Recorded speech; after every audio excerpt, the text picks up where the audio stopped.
Okej, nu är det dags för Skåne den här gången.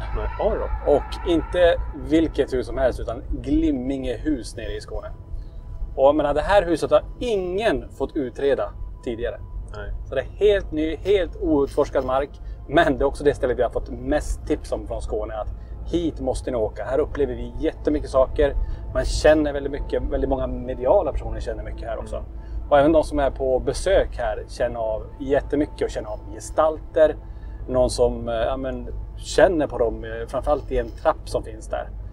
Det finns lite olika gamla sägner också om det här, man kallar det för borgen, men det är ju som en stor borg. Och det som kanske är mest känt är väl kanske den här spökhunden som brukar röra sig på slottet. Så det kan vara lite coolt att se om man upplever någon hund här.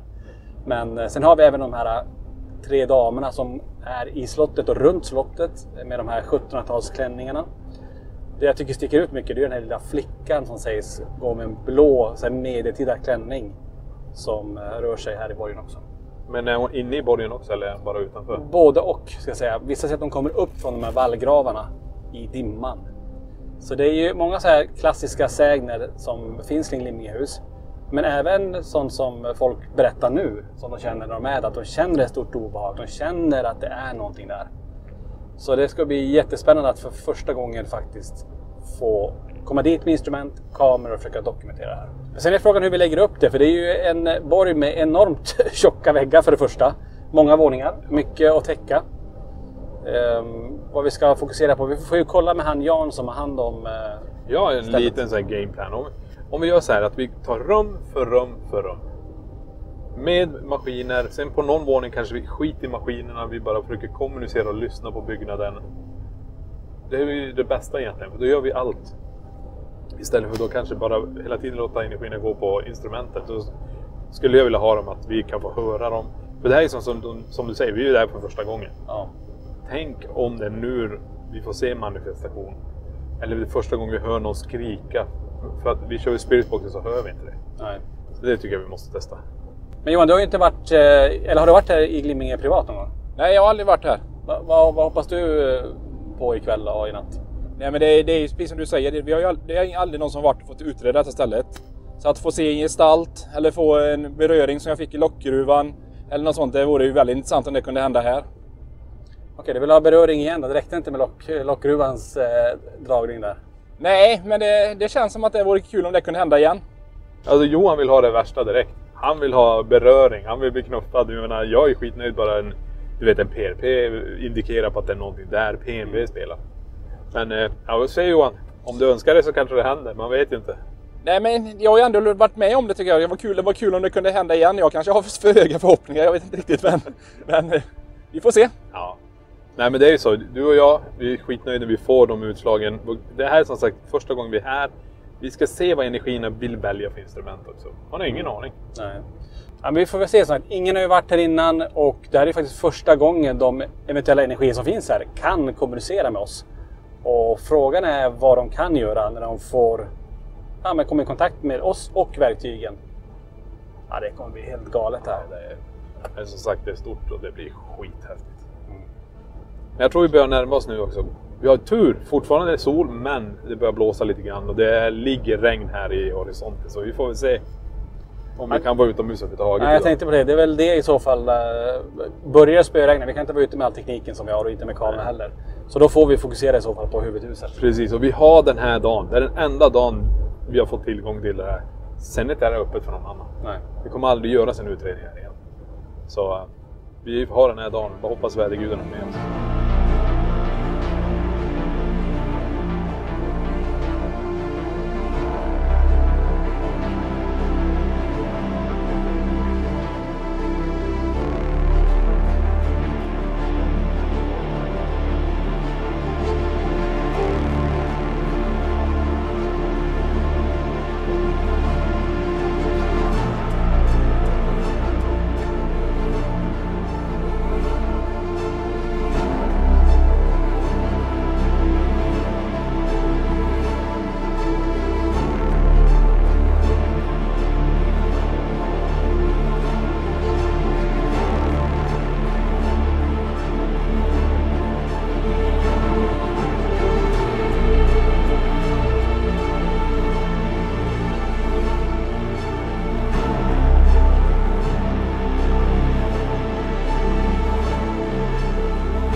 Då har LaxTon tagit sig till ett hus som ingen tidigare fått utreda. Glimmingehusen nere i Skåne.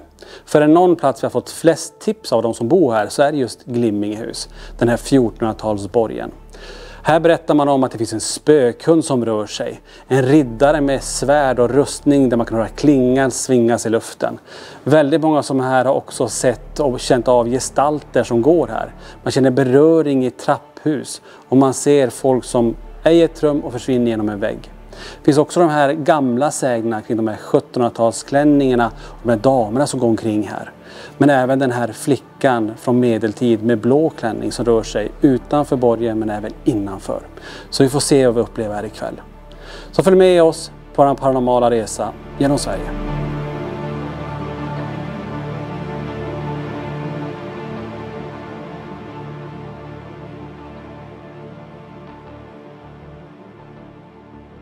Jan Olofsson heter jag, enhetschef på Glimmingehus.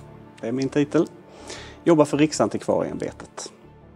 Det här huset började byggas år 1499.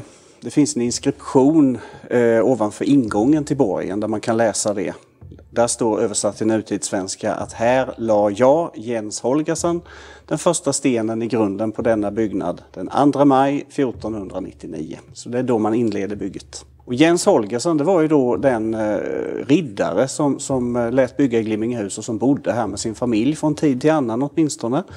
Och han var ju en av de absolut rikaste och mäktigaste i dåtidens, Danmark var det ju här. Vi är ju i Skåne nu, tillhörde Danmark på den tiden. Och det här var ju en av hans huvudgårdar. Jens Holgersen var ju som sagt väldigt rik och välbeställd. Han gifte sig rikt med Margareta Trolle i det andra giftet. Och de hade 8 barn och befann sig här ibland, som sagt. Jens hade ju också fått fint jobb såklart ifrån kungen, kung Hans av Danmark. Så han var hövitsman, eller länsman heter det väl egentligen, på Visborgs slott på Gotland. Så där befann han sig ganska mycket också. Men det här var liksom hans hemmabas, så att det var hit han kom tillbaka. Och ska man vara riktigt noga då, det ska man ju, eller hur? Då var det faktiskt så att han växte upp på den här platsen. Det vill säga, här låg någon typ av ännu äldre byggnad som var byggd ännu tidigare på medeltiden. Och vid en del utgrävningar här så har man då sett spår av den byggnaden. Men man har inte kunnat se hur den kan ha sett ut eller hur gammal den var. Så att egentligen är det så att han växte upp här och lät sen bygga om sitt vad ska man säga, fädernas hus, vad heter det? Ja, plats han växte upp på. Borgen, har det haft någonting, alltså har det varit det är en bostad, har det varit någon form av besättning de har haft för att skydda sig mot, Sverige kanske på den tiden? Ja, nej men alltså ett hus som detta kunde användas på flera sätt och användas på flera sätt. Dels var det en bostad som du säger. Det var en plats att försvara sig på. Nere i trappan här, för att leda upp till den här salen vi sitter i nu, så är ju en hel serie dödsfällor för att stoppa en inträngande fiende. Vallgrav utanför med vindbrygga och liknande. Och det är ju skottgluggar i hela borgen som man kunde skjuta på en fiende. Så att det var också en plats att försvara sig på. Sen ska man ju aldrig underskatta skrytbyggedelen i det hela också. Att det här var ju ett hus som dominerade sin omvärld väldigt tydligt. Ett enormt stenhus. Där de flesta bostadshus var små, låga och enkla, så var ju detta helt fantastiskt stort. Man kunde ju ställa in hela bykyrkan här liksom. Så. En plats där man kunde förvara sina rikedomar också. En plats där man kunde hålla fina fester. Allt det här. Så det var lite Swiss Army Knife fast medeltidsborgs varianten då. Men har det här varit en bostad för folk som har vistats här? Ja, men det var det. Det var en bostad under en ganska kort period egentligen, ska vi säga. Det stod ju färdigt då efter en 6-7 år. Så att man byggde det här snabbt. Det började 1499, var färdig med bygget 1506 eller 7 eller något. Och sen bodde man här då fram till någonstans andra halvan på 1500-talet. Det vet vi inte exakt. Man skulle lägga till att huset är byggt i ganska gammal stil även för sin tid. Den syftade, kan man säga, lite bakåt, den stilen. Det är en medeltidsstil om man säger så. Så att med tiden blev det omodernt. Dyrt att värma upp, gissar vi. Och man lämnade detta huset och flyttade in i ett mer kan man säga, vanligt stenhus ute på Borgholmen, mitt emot tror vi, på samma plats. Och så blev det här stenhuset, under en lång period så är vi osäkra på hur det användes. Men under krigen mellan Sverige och Danmark sen, som tar fart på 1600-talet när Skåne till slut blir svenskt, då används borgen igen under en kort period som garnison för svenska soldater. 1676. Då har man till exempel ett beslut ifrån Karl XI i Sverige att man ska riva Glimmingehus för att man är rädd att danskarna ska ta huset tillbaka och använda det som en stödjepunkt. För man tyckte att det här är fortfarande ett så mäktigt hus, fastän det hade gått 170 år sedan det byggdes.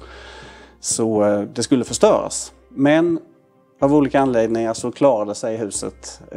Man började förstörelsen men avbröt när danskarna anföll Ystad.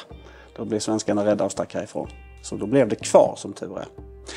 Sen gick tiden och på 1700-talet senast så blev Glimmingehus sädesmagasin. Så att gården här började använda sitt gamla stenhus för att lagra skörden på vinden.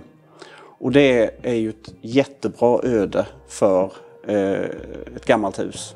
För att alla bönder vill ju se till att skörden klarar sig. Då ser man till att taket är i ordning och fönsterluckorna håller tätt och sådär. Och 1924 till slut så blev det då donerat till staten. Och har sen sakta men säkert blivit ett besöksmål. Det växte fram redan tidigt faktiskt. Och har ju blivit mer och mer så. Men är det allt här i stort sett original? Eller har det skett någon form av brand någon gång? Att det har brunnit ner om man tänker själva golv och tak och sådär? Eller har det fått vara så här under den här tiden? Det är själva grejen med Glimmingehus, kan man säga, att det är väldigt välbevarat. Det är väl vår USP så att säga. Det har inte brunnit här, det har det inte gjort. Utan det som har ändrat borgen mest, det är det här rivningsförsöket på 1600-talet som jag nämnde. Där förstörde man en del av huset. Till exempel taket faktiskt i denna salen vi sitter i nu. Som då var mycket, mycket pråligare förr. Så det är väl den tiden när huset låg risigast till men klarade sig i alla fall. Sen har det fått stå.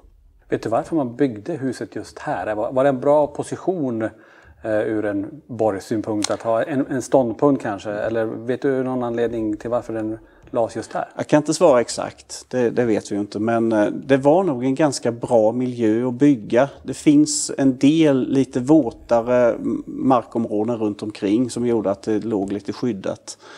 Och det var ganska vanligt under medeltiden att man flyttade ut de här adelsgårdarna och byggde borgar istället. Då. Man flyttade ut det från byarna och skaffade sig mer, lite, vad ska man säga, ensamma positioner en liten bit ut i landskapet. Så att det är ett ganska typiskt läge på många sätt. Och som sagt, det är många som har bott här, många som har vistats här, många livsöden säkert. Oh ja. Känner man till några kända dödsfall som har skett här just i borgen där vi är? Kända dödsfall i borgen? Nej, det är väl inget som man kan belägga så där faktiskt. Nej, det är jag väl lite osäker på.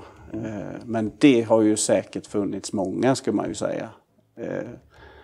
Det första jag kommer att tänka på, om jag får spekulera lite då, det är ju när man byggde borgen. Alltså, det var ju kanske inte så väldigt mycket säkerhet kring byggnadsställningar och liknande på den tiden. Det har nog trillat ner ett antal personer redan då. Och sen så har det ju, vi vet ju inte om borgen anfölls någon gång under medeltiden. Men man har ju grävt ut en del i vallgraven och hittat en del vapen och rustningsdelar och liknande som skulle vara rätt typiska för att tappa i ett handgemäng. Dolkar, yxor, små delar av riddarrustningar och sådana saker. Och vi vet ju att det var väldigt oroliga tider i början på 1500-talet i Danmark. Och att det var uppror i Skåne. Grevefejden och liknande. Så det är möjligt att borgen faktiskt har anfallits vid något tillfälle. Men då har man nog rätt ut det i så fall. Men ja, jag har inga direkta så att jag kan säga just det och det dödsfallet då och då. Nej. Det finns ju många sägner om Glimmingehus och det är ju ett av de ställen vi har fått flest tips om faktiskt. Att hit måste ni åka och utreda. För det händer och man känner väldigt mycket när man är här. Det finns, kan man väl säga, två grupper av sägner och du nämner ju den ena då, de här som är lite äldre. Och de har väl rötter i 1700-1800-talets borg som då var sädesmagasin som jag sa. Och här var ju mycket arbetare som man bar ju alltså in skörden säckvis med en sån här säck som vägde ungefär 90 kilo uppför trapporna. Enormt tungt arbete. Och då berättas väldigt många olika sägner och berättelser här. Bland annat har vi en stenstaty som står en trappa ner här. Jättestatyn eller Vildmannen på Glimmingehus. Det var väldigt många sägner om honom. Att man blev lite starkare när man tog sin säck på ryggen om man hade hälsat på geten först. Men också att man skulle passa sig för att skoja med honom och sätta mössan på hans huvud eller någonting sånt. Då blev han arg och man tappade ju säcken på vägen upp eller något liknande. Eller så blev trappstegen magiskt bara högre och högre. Det är en typ av lite äldre sägner. Samt att det då sägs spöka till exempel en stor svart hund här på nätterna.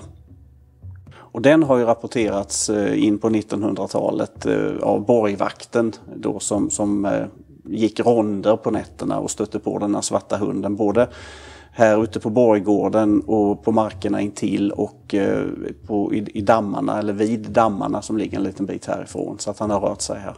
Och det var ju, sa man då, en gammal borgherre som spökade i skepnad av en svart hund. Så det är några exempel på de lite äldre sägnerna. Den svarta spökvagnen som rullar in här under senhösten också och kör ett varv på borggården är ytterligare ett sånt här gammal sån sägen som finns. Med en borgherre, också en gammal borgherre som sitter i. Man kan inte se hur han ser ut, men man kör in med ett hästspann med 4 hästar och så kör ett varv på borggården och sen iväg igen. Det nämns någonting om någon flicka med blå medeltida klänning som ska eventuellt komma upp i dimmorna ur den här vallgraven. Har du hört talas om den sägnen? Ja, absolut. Det är ju en av de nyare då. Och den har vi ska säga så att vi gjorde en liten insamling för några år sedan och frågade folk, gick ut i radio och lite ut via sociala medier och sådär, frågade folk om det fanns fler sägner som inte vi kände till. Och vi fick in ganska mycket och då dök den här flickan upp så att säga i sägenmaterialet då, bland de här berättelserna. Att flera personer skulle ha sett henne. En liten flicka i blå medeltidsklänning vill jag minnas. Någon har sett henne i huset, någon sa att hon följde med till Vallgravsbron och lite sådana saker. Ja, det finns några observationer av henne faktiskt, vilket ju är spännande. Det är helt oberoende av varandra. Är det även en ny sägen här med den här riddaren som man har sett med någon rustning och svärd? Är det här inne i borgen? Det är inne i borgen, ja. Nej, det är väl en av de äldre då. Den har setts vid något enstaka tillfälle fram i början på 1900-talet. En spökande soldat nere i vad ska vi säga, brunnskällaren kallar vi det, nere vid köket. Som ska ha dykt upp där med värja och rustning och så som du säger. Ja. Du har ju själv du har jobbat många år här och gått runt. Har du själv upplevt någonting när du har varit här på borgen? Ja, jag ska ärligt säga att i detta huset har jag faktiskt aldrig upplevt någonting. Inte egentligen i alla fall. Vi ska ta det lite nogsamt faktiskt. Därför att det finns ett rum som jag alltid har känt att det rummet sköter sig självt. Det är känslan jag har haft där. Jag kan inte säga att det är otrevligt att vara där. Det är alltså nere i spiskällaren precis när man kommer in och så går ner i källaren. En gammal matkällare då från medeltiden. Där har jag alltid känt att där behöver jag inte vara. Det känner jag inte i något av de andra rummen i hela borgen. Och det har jag har inte tänkt så mycket på det. Eftersom om jag ändå har gått ner så har jag inte tyckt att det varit otäckt. Va? Men sen en dag så satt vi och pratade, några stycken. Vi har ju mycket säsongspersonal på sommaren, guider och liknande. Och vi snackade lite om det här och det visade sig att alla nästan vid bordet, inte riktigt alla men flera stycken i varje fall, hade olika känslor för det rummet. En del tyckte det var rent obehagligt att vara där. Andra hade varit nere med en vän som hade upplevt att de fick gåshud och sådär. Så i borgen så är det väl det då. Men jag har haft en upplevelse på det här stället som jag inte kan förklara. Jag kan säga att i mitt liv har jag haft 2 upplevelser som jag inte kan förklara. Det ena var här, men inte i borgen utan i den byggnad som är kontorsbyggnaden är från 1600-talet också som ligger här på Borgholmen precis intill. Och det är en sen kväll, det blir lite schablonmässigt i början då sådär. Det här är 6 år sedan. Jag jobbar sent, det är oktober, det är regnigt och blåsigt så det blir lite sådär spökkväll men det var så det var. Och jag är helt ensam, det är ingen tvekan om det. Jag har varit ensam i flera timmar och jag står uppe på mitt kontor, arbetar vid skrivbordet och så blir jag varse efter en liten stund att jag hör röster. Och det är ju ingen bra tecken.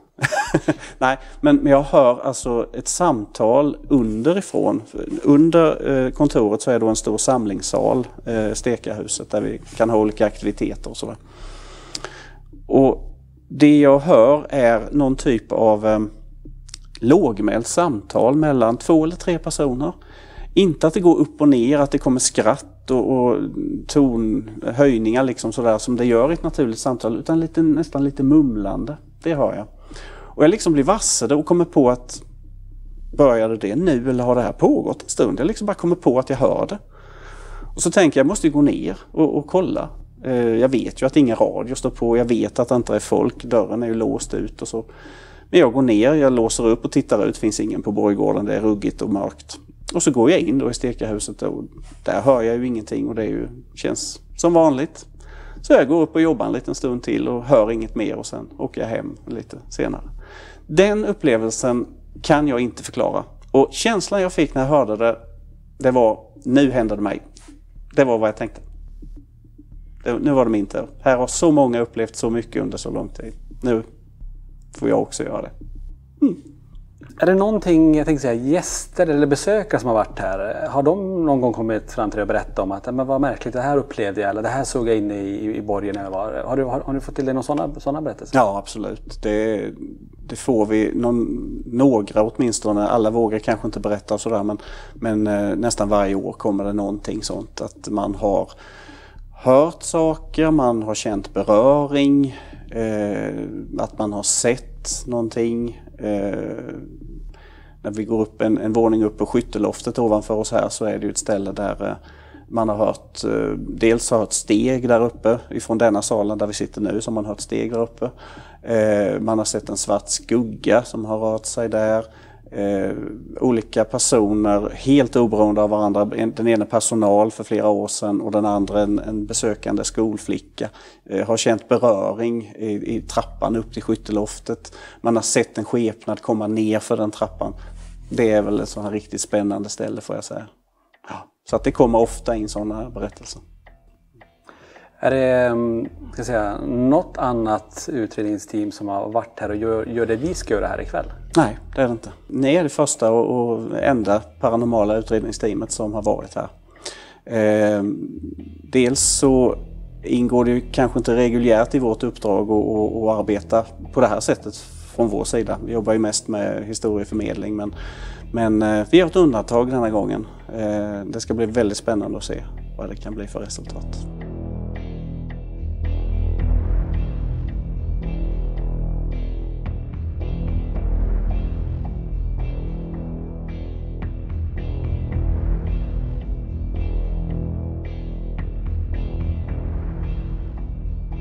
Då är vi inne i Glimmingehus här nere i Skåne och i den här borgen. Det är ju många våningar att utforska och vi ska köra EMF-svep som vi alltid kör. Vi har med oss Trifield-mätaren och vi ska börja att gå ner här till höger när man kommer in. Så får vi se om vi får några värden som dyker upp här och om vi eventuellt hör någon som vill kommunicera så här tidigt med oss. Mycket utforska, så jag tänker vi börjar här. Det var gjort också, det är bara du och jag här inne nu. Just det. Jag låste precis dörren här. Nu är det ingen som kommer in här. Nej, så det är stora entrén här med en träregel som jag har låst in oss i alla fall. Så... Man får vara lite försiktig. Det är höga trappor och... Jag tycker du måste nästan ta en handficklampa och lysa vart du sätter fötterna. För jag ser knappt själv, här ser jag. Och lågt i tak. Ja. Kan vi se färdigt, vi har placerat ut kameran är klart. Om det händer någonting här. När vi går runt här, om vi kan fånga någonting som är med oss. Och nu är vi nere i spiskällaren som de kallar det. Och det var det här rummet som Jan, som har varit här väldigt ofta, han känner ett speciellt lugn. Han säger att det här rummet reder sig själv. Men vissa kan uppleva saker. Nu ska vi se om vi kan se någonting och känna någonting här inne också. Är det någon som är med här? Som vill komma fram till oss? Får jättegärna göra det.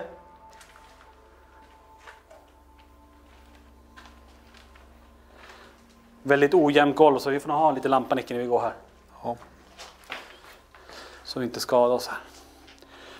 Otrolig miljö att gå i de här. Att titta taket helt som ett valv. Och meter tjocka väggar alltså. Jag märker att vi har sån här rimfrost när vi andas.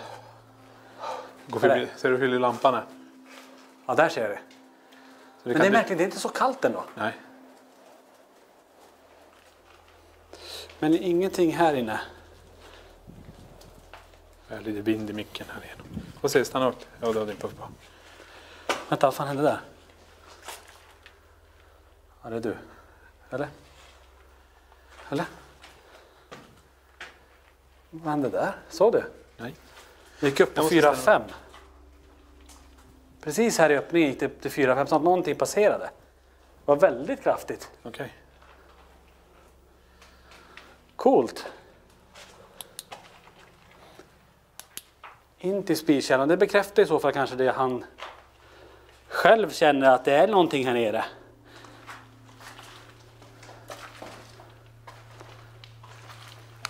Ja, vi rör oss uppåt här då och så ner på andra sidan då. Det är där den där brunnen ska finnas också. Ja. Så om någon är med oss,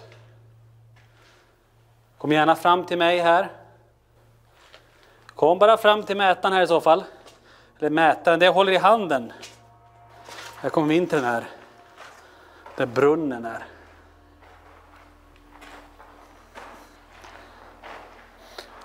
Källare, brunn och bakugnarna här.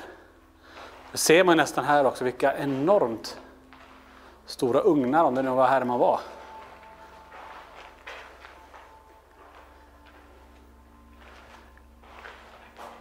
Så kan man tänka sig, undra vilka som har varit här nere. Tänk på det, Niklas. Ja. Alltså, ja, nu står det att det är en källare, bakugnar och, men har de haft någon fångare? Har någon dött här? Kan de ha suttit här nere? Eller hur? Någon som har varit här och blivit nedkastad i brunnen? Ja, ingenting här på den här. En väldigt speciell miljö, men inga utslag i alla fall på EMF-en här. Ska vi ta oss en våning upp då? Ja. Så de här trapporna, tänk förr i tiden. Enormt. Stora trappsteg. Vi går in i det rummet där vi har övervakningscentralen. Ja. Och här också alltså ett enormt häftigt rum. Med det här valvtaket och pelaren i mitten. Någon som är här. Gillar också de här trägolven, ser du? Ja. Alltså, det är ju, man hör någon gå över de här. Det hörs ju ganska tydligt ändå. Ja, det hördes tydligt.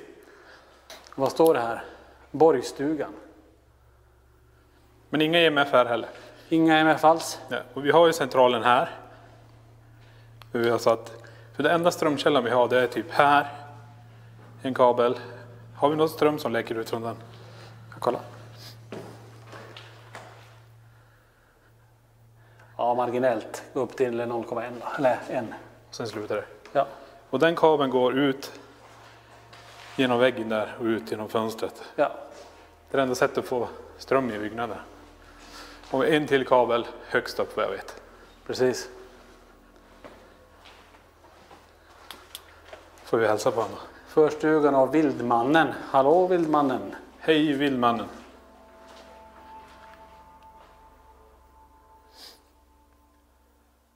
Vill du att vi ska vara här inne? Vänta. Jag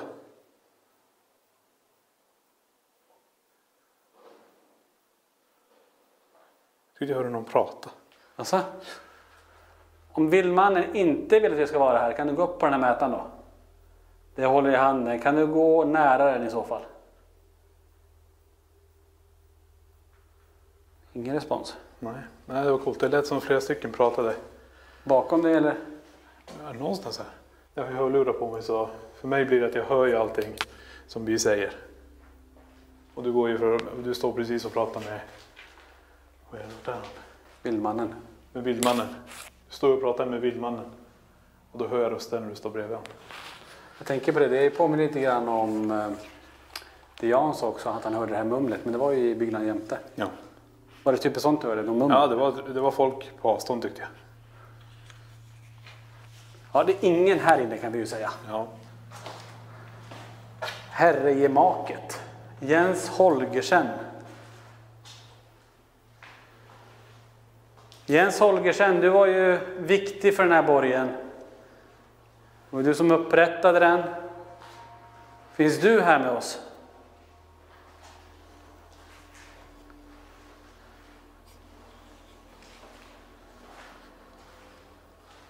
Stugkammaren och hemliga huset. Kolla vilka häftiga bänkar så. Ja. Prova precis. Någon som sitter kvar här?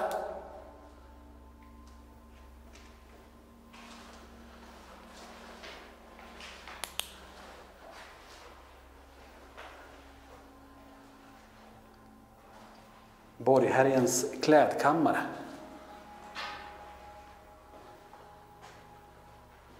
Är någon här inne? Det känns som att den har varit här. Ser du att det är igenstängt här? En gammal passage. Är det någon på andra sidan väggen där? Kan du sträcka ut en hand till oss? Inget.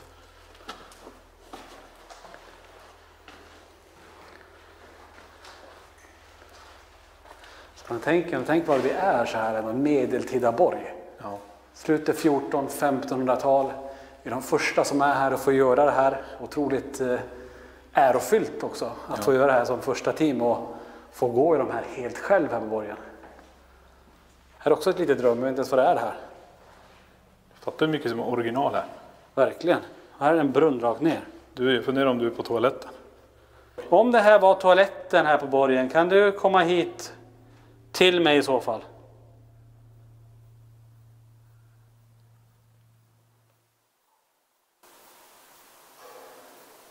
Det var ett metallljud någonstans. Ljud bakom dig. Nej. Eller var det ugnen där? Var det den där som lät? Ingen aning. Jag hörde bara att det small någonstans. Kan du göra det en gång till? Är det någon som är här? Där. Här är det. Nu hörde jag jättetydligt.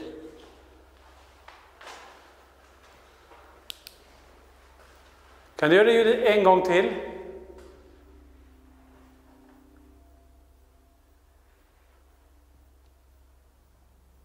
Det lät som något klingljud, som metall. Och det känns lite när man går här att alla de här valven, det finns så många skrymslen och vrår här att man känner som att någonting skulle kunna poppa fram och titta fram här under. Och förstå hur många människor som har gått här. Ja. Som har bott och levt här och otroligt. Vi tar oss en gång upp där, Niklas. Ja. Så man blir lite yr och går den här. Jag vet inte om det är för att det är höga trappsteg. Men jag sa ju det. För mig var det så. Jätteyr har jag varit här. Står som och gungar. Ja. Det är som att ju högre upp du kommer ju mer energi går åt. Ja. Inte bara för att det är tungt att gå i trapporna. Men det släpper nog fruktansvärda energimängder ur.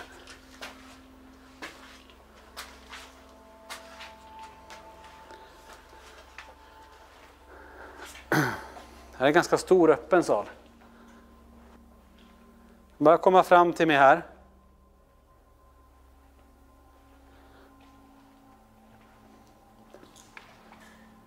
Frustugan. Någon som är med oss här? I frustugan. Alltså det är väldigt utsmyckad dörrpost. Det ska man ha haft hemma. Någon som är här igenom?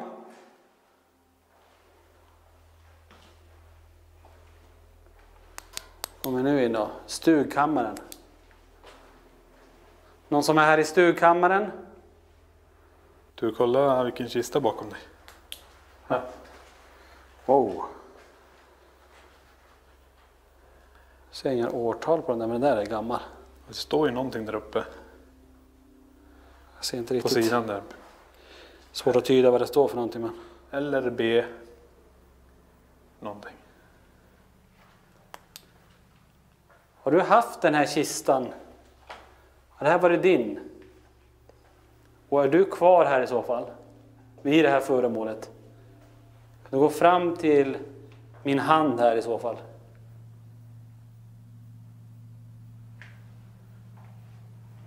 Inget.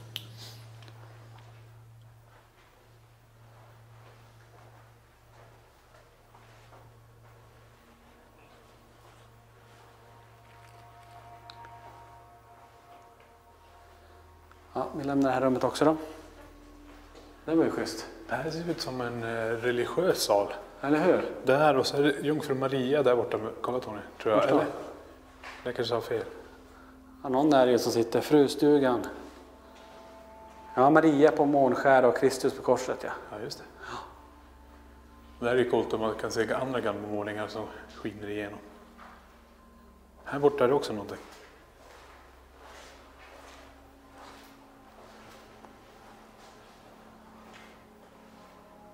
Ja, det är det.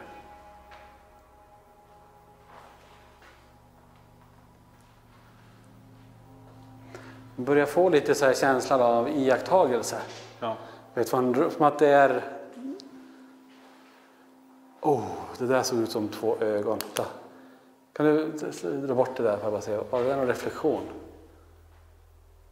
Så 2 vita punkter i den här dörren, på väggen typ. Att det var...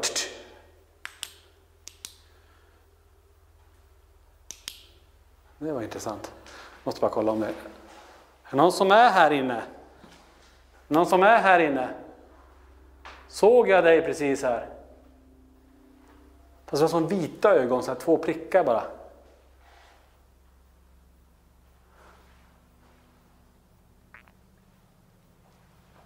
Hoppas jag får se det igen sen. Vi kör ju med lampa nu. Det är också för att vi ska kunna orientera oss bättre. Plus att ni som tittar nu under EMF-CP ska få orientera er hur rummet ser ut och alltihop. För det här kommer ju röra oss in i totalt mörker med night vision. Så nu är vi här i den här trappen där de har sett skepnader, va? Precis. Och här har de känt många som att de har sett någon som kommer ner här. Mycket så här beröring som Jan berättade. Och att man känner sig iakttagen. Så vi går upp i våningen nu då.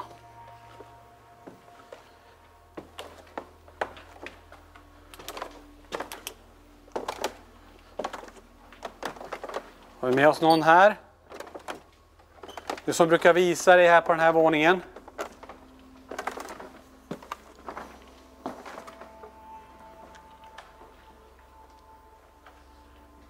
Som sitter här i de här fönstersmyglarna här. Den personen som har hängt sig här, om det nu stämmer, för det finns en sån berättelse om det är någon som har tagit sitt liv här inne. Kan du komma hit? Någon som är fast här?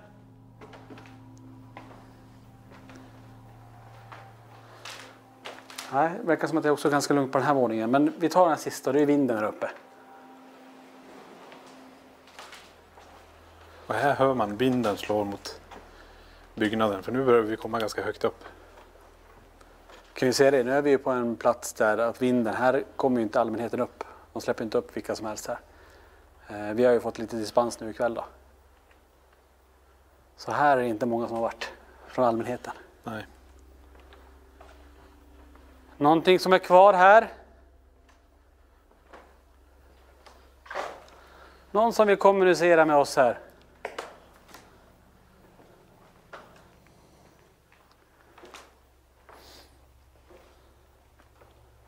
Har vi någon kraftfull energi, någonting som är kvar här som kan komma och ställa dig framför mig här.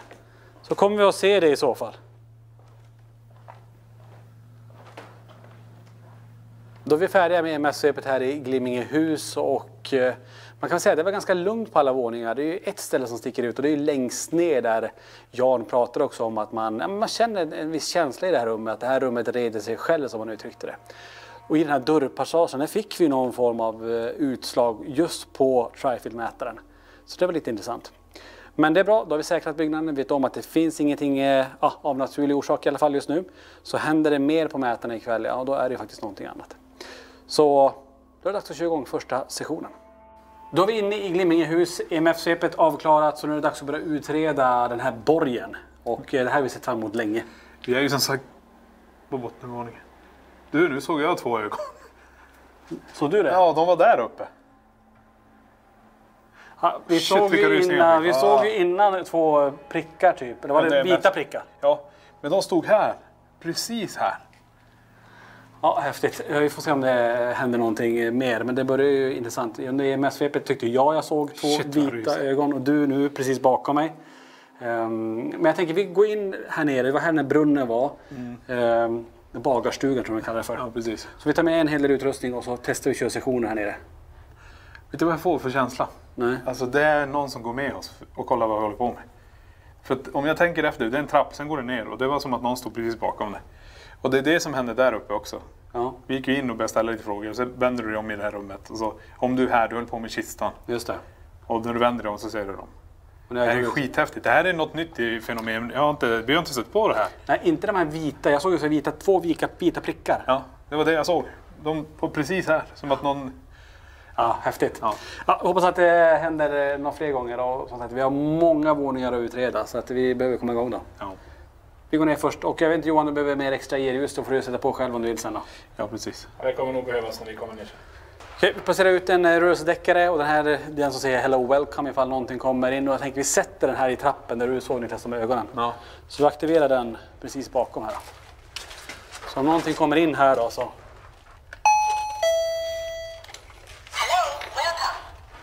Klart. Tänker PRP Niklas. Vänta lite grann. Och andra kalibreringen.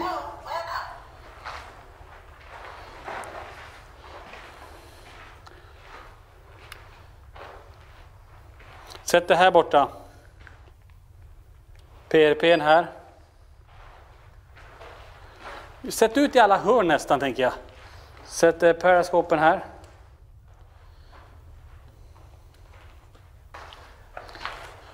Så nu har du satt ut alla de där. Vi har en PNB kvar.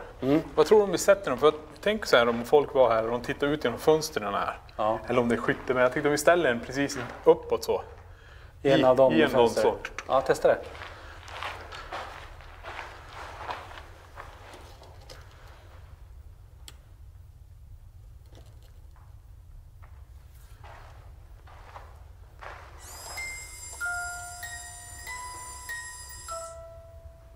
Om det är någon där som brukar stå här, ni får välta ner den, ni får göra vad ni vill med den där. Det är trägolv ovanför va? Ja, Vi kan ju höra om det är någon som går här. ja det också. Men det är som sagt, vi är 3 stycken nu här. Ja. Det är du, jag och så Johan bakom kameran. Och nu har vi då PNB:n bakom oss. Vi har en PRP i hörnet med antennen. Ifall någonting kommer nära den på det här sättet så kommer vi se det i så fall.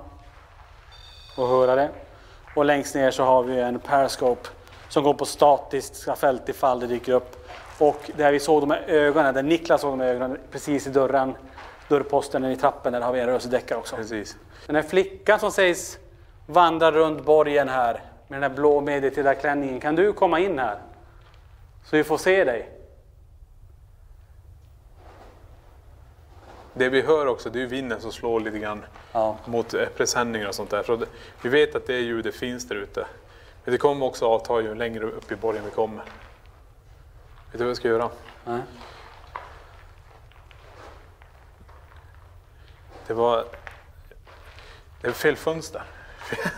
Alltså när jag står här, det är fönstret där borta. Där såg det ut som någon satt upp i det här valvet. Nu? Ja. Jag tror PNB ska stå där istället. Ja, byt Jag gör fönster det. då. Ja, bra.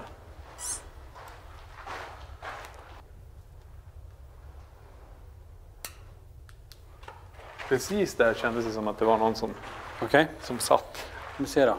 Ska vi stå här då kanske? Runt den här brunnen. Är det någon som... Hur är det? Vad i helskotta? Snubblar du eller var det någon som Det har känns som tryckt? alltså backen blev, men den är lite bucklig. Jag tror mer kommunikation också, vi kan köra en Ghostbox här. Ja. Men om du sitter där uppe och tittar på oss nu, eller om du är här nere i hörnet, gör någonting mer, för vi kommer starta ett kommunikationsverktyg här, så du kan också prata med oss. För vi kommer då lyssna och så får du säga precis vad du vill till oss. Om det är någon här med oss nu,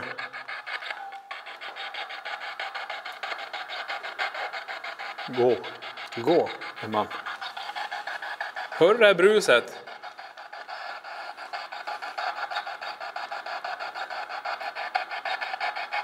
Har det hänt något i den här brunnen?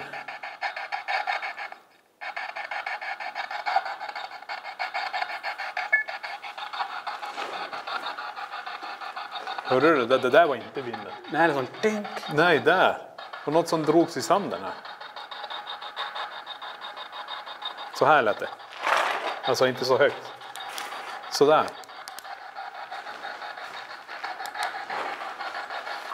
Kan du göra det ljudet en gång till?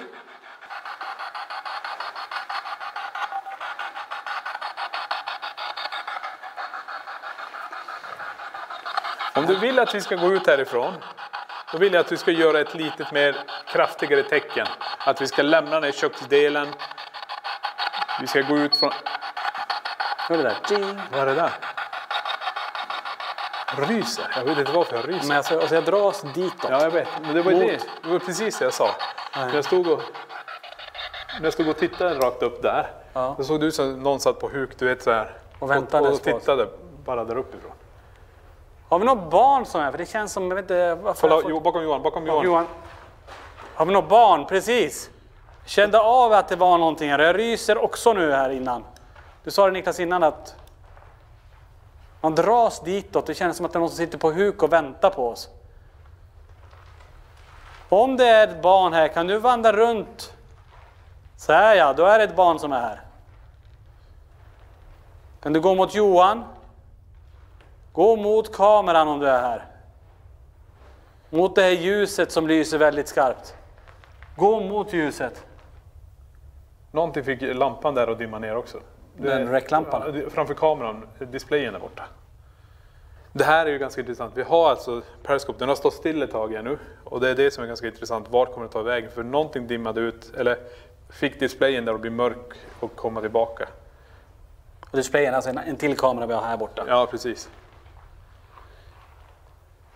Det är intressant att vi börjar prata om barn. Ja, för där uppe såg det ut som att det satt någon yngre. Hörde du det ljudet där? Ja. Nej. Nej, där. Det lät som någonting rasade där, en sten. Om vi har ett barn här, kan du säga ditt namn i så fall? Men det här är tecknet vi fick när jag sa om ni vill att vi ska gå ut. Så nu pekar ni mot utgången också. Ser du det? Ja, nu är det ditåt ja. Ja.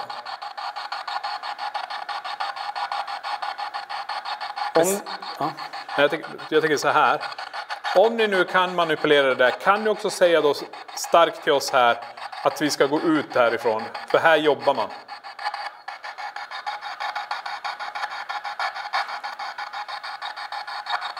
Hörde du det? Det var ju en röst som bara...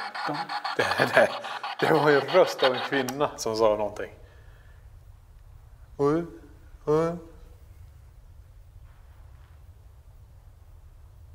Så här långsamt som det rör sig nu. Märker det? Statiska fältet väldigt långsamt. De vill att vi... Vill att vi ska gå ut härifrån? Jag tror de gick in dit. Jag tror inte de vill att vi ska gå dit i alla fall. Men dit kommer vi inte ens. Det som kom igenom här, Tony, det var inte i den här det kom, utan det var i själva rummet. Det var en kvinna, en ung kvinna. Ingen gammal kvinna. Man blir som... Det är mäktigt. Fortsätter. Det är mäktigt. Den släcktes nyss och så nu är den igång igen. Jaha. Den gick ner helt och så tänds det upp igen. Alltså det är en mäktig plats att stå här. För man känner verkligen att det här är någonting nytt. Det här har inte hänt här innan. Det vi håller på med just nu. Nej. Får jag stå här? Ska jag prova en spiritbox? Jag vet inte varför jag Har du känner det? för det. Ja, jag har med. Du som är här nu framför oss. Kan du säga ditt namn?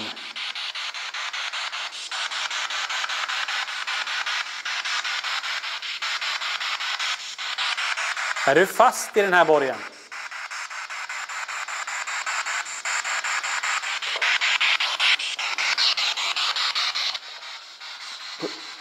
Ja.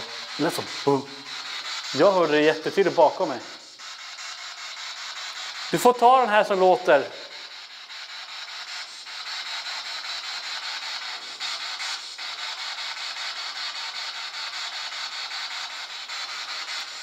Kolla hur länge, den bara står stilla.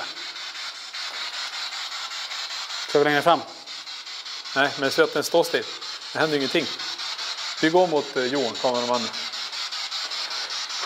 Vi backar lite grann från det där. Får jag bara gå runt lite grann för att se om vi kan få något här. Någon som är här inne nu som vill kommunicera. Någon som sitter här uppe.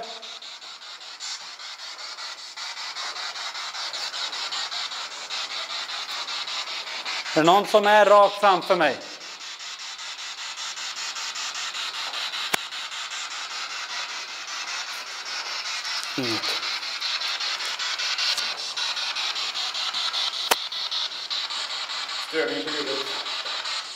Störning.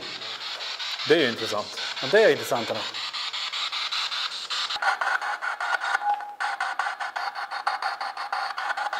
Hörru, du ska gärna fram och Den ändrade hastighet. Hörde du det? Ja. Det ska du inte göra. Tycker du om det här bruset så kom så nära du kan där.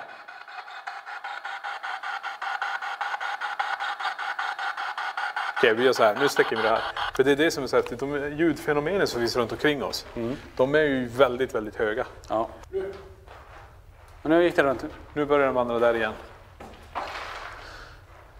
Men frågan är så här, det händer lite grann där. Ja. Men det vi inte direkt kommunicerar. Jag tycker att för att inte fastna i rummet. Att vi byter rum och går ner på andra sidan. Det är det jag tänkte säga. Att vi gör så här, att vi försöker också vara lite mer tysta. Inte dra på för mycket sånt här. För vi hör ju aldrig om någon går där uppe. Nej. Om någonting kastas. Men vi lämnar det här rummet så länge då. Ja.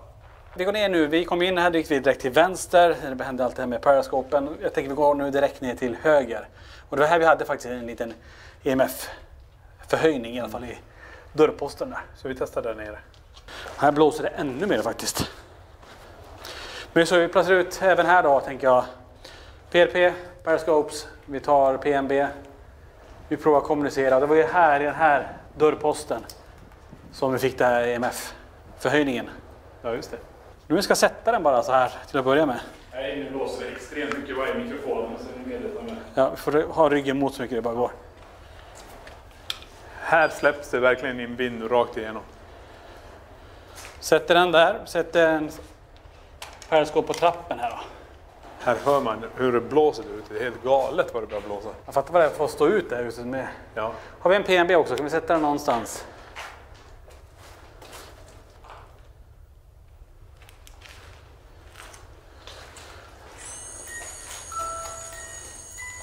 Så det som var här innan och passerade, som vi märkte av, kan du komma tillbaka hit och gå genom den här dörröppningen?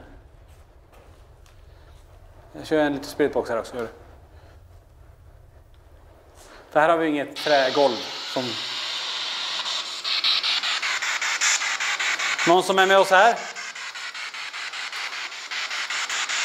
Kan vi få namnet på den som man känner av i det här rummet? Det är en smäll här inne. Så det? Det lät som en smäll här inne. Är det någon som är där inne? Kan vara vinden också, det är jättesvårt. Det är svårt att avgöra nu. Ja. Någon i trappen här, det är barnet som var på andra sidan. Kan du komma ner här? Där! Tack! Direkt vi pratar om barn här. Ja, jag märker det.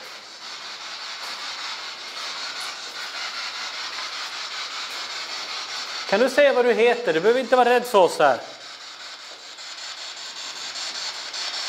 Alltså, det där ser, kolla hur det ser ut där. Det ser verkligen ut som någon som sitter där. Ja, som ett litet barn sitter. Ja. Ser du väggen också? Ja. Nu är det ju en stenformation, jag förstår när man sitter. Kan du säga ditt namn till oss?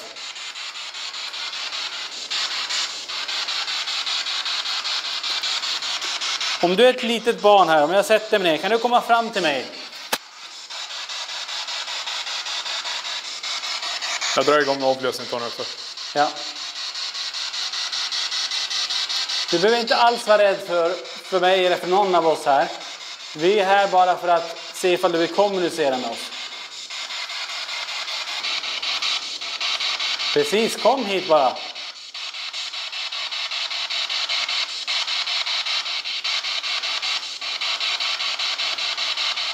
Kan du gå ett steg till och komma mot mig? Och när du kommer hit så säger du ditt namn. Där ja, kan du komma ett steg till? Precis, nu är du nära mig. Om du tar en pinne till kan du komma fram och så säger du ditt namn genom det här bruset. Så vet vi vem vi har här. Jag sa shh. Tyst. Ja. Tack, nu. Säg ditt namn. Känns som att man vinner bara. Trycker på ännu mer. Trycker på utav den. Varje gång du får svar så. Jag stänger av den här. Om vi har med oss några barn här nu. Säg ditt namn nu in till den här kameran. Till det som står här borta. Jag vet inte ens kanske vad kameran är. Men ställ dig här och skrik ditt namn.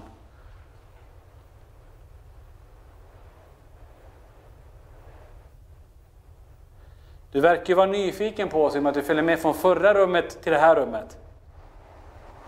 Ran away. Sprang iväg. Rymde härifrån. Ran away. Kommer du gå upp? Dark. Mörkt. Ja. Kommer du gå upp till våningen ovanför oss då? Kan du få den här att släcka sig nu i så fall? Kan du springa upp för trappen? Det finns ett litet hål under trappen. Funderar man att sticka in armen och... Prova.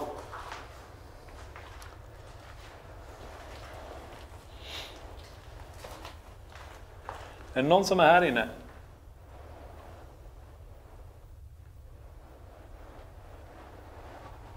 Lyssna på vinden. Ja. Det är helt galet.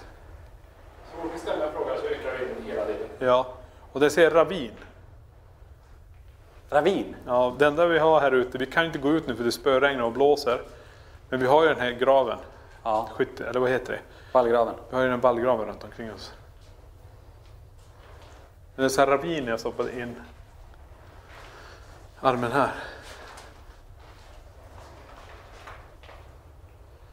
Jag tänker så, nej. Jag tror vi går upp ytterligare en våning, Niklas. Hell. När du säger det. Hell. Hell, säger den. Helvete alltså. Ja, helvete. Ja, vi kommer gå upp en våning till här. PNB:n. PNB:n. Nu när du säger att vi ska gå upp. Okej. Hörde du det? Den spelar bara... Den snurrade en gång över. Kan du göra det en gång till om du vill att vi ska lämna det här rummet? Lyssna på den här vinden. Ja, Det är direkt vi börjar ställa. Alltså den här är bara hell. PNB:n, vinden. Den där håller på nu och vandra uppåt. Direkt vi sa att vi skulle gå upp så börjar den här energin. Vill du att vi ska gå upp? Så gå och spela. Gå framför den som lät precis när du passerade. Ja, den säger jank. Dra. Dra. Dra i till, alltså dra i kläderna. Eller någonting annat med jank. Men nu är den här på väg upp. Ja, vi följer med dig upp då. Är det okej? Då tar vi en våning precis ovanför. Ja, då gick den. Då gick den upp. Den gick upp. Då går vi upp Ja. en våning till.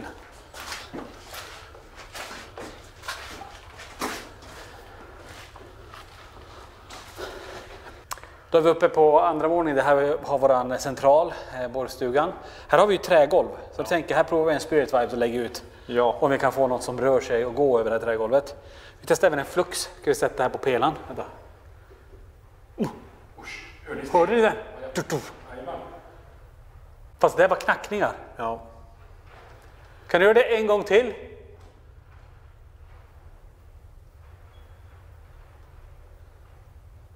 Det lät som det kom underifrån. Ja. Golvet, alltså som någon knackade i taket. Vi är ju precis där ovanför där vi stod inne med ugnarna, va? Ja, precis. Men vi har ju sån perfekt mittengrej här. Det här är ju original. Ja, ja. Vad har de gjort här? Kan vi då sätta grejer här också som kan gå igång? Jag tänker vi sätter fluxen i alla fall. Ja. Men jag placerar den här en bit bort Spirit Viben.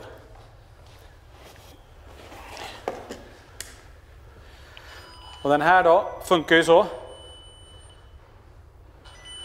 Den läser ju av X, Y, Z-led. Så om någonting går över golvet här så ser ni, reagerar ni på det. Och om någonting flyttar eller att det blir väldigt kraftigt, då är det utslag överallt då. Men vi sätter även fluxen som kan stå här. Och den kan vi ha kommunikation ja och nej med. Och jag kan visa också hur den här funkar för er som inte vet. Så om någonting kommer från den här sidan så kan vi tolka det som ett nej. Då blir den röd. Och från andra hållet. Ett ja. Vad var det? Jag vet inte. Det lät som bänkarna guppat här. Ja, vi får lite koll på det här, för nu börjar vi ha ganska mycket ljud och det är spännande. Säkra ingången med en rörelsedäckare. Shit. Vad är det? Metallsmäll här ute. Är det någonting med de där klingorna typ? Vänta. Om det är någon här. Kan du göra ett högt ljud en gång till?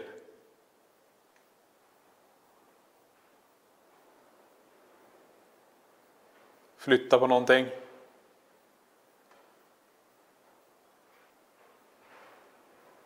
Nu gör så här. Jag sätter ner rörelsedetektorn här nu.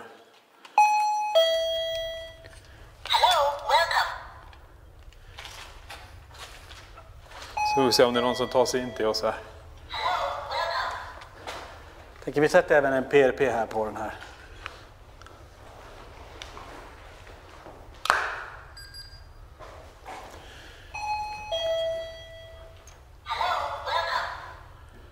Så du hör den som låter där. Du behöver inte vara rädd för den. Bara gå framför den. Så vet vi att du är bakom oss. Sen när du kommer in hit i rummet så kan du ta och försöka blåsa ut de här ljusen som är här. Knackning igen. Igen. Dum. Det känns i golvet. Ta en periskop också igen då. Vi lägger den här emellan då. Jag tar och lägger en PSD här också som tar statiska fält här. Och så en PRP här nere.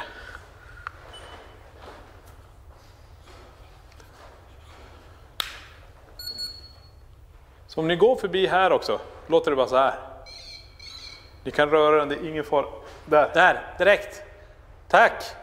Kom mot oss här. Är det barnet som är här igen? Så vad fort det gick den här gången.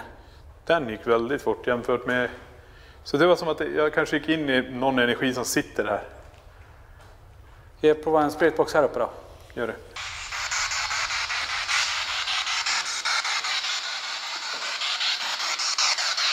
Har vi någon som sitter här? Avlösen drar igång också, Tony. Ja. Någon som vill kommunicera med oss?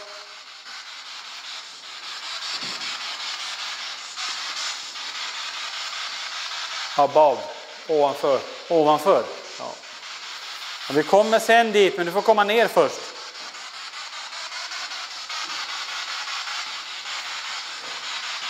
Vad har ni gjort här? Vad har det här varit för någonting?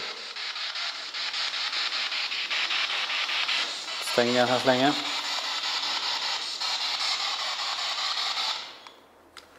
Vad har ni gjort här för någonting? Vad har det här varit för något?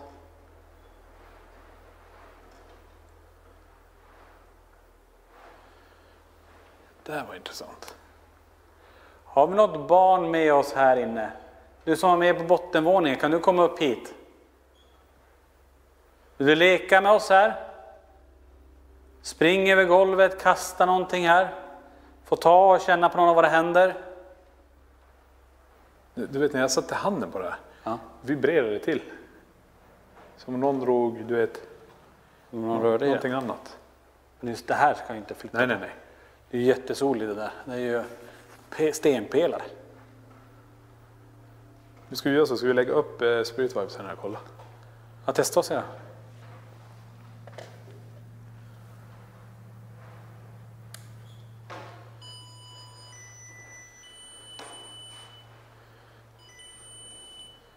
Jag tror du får...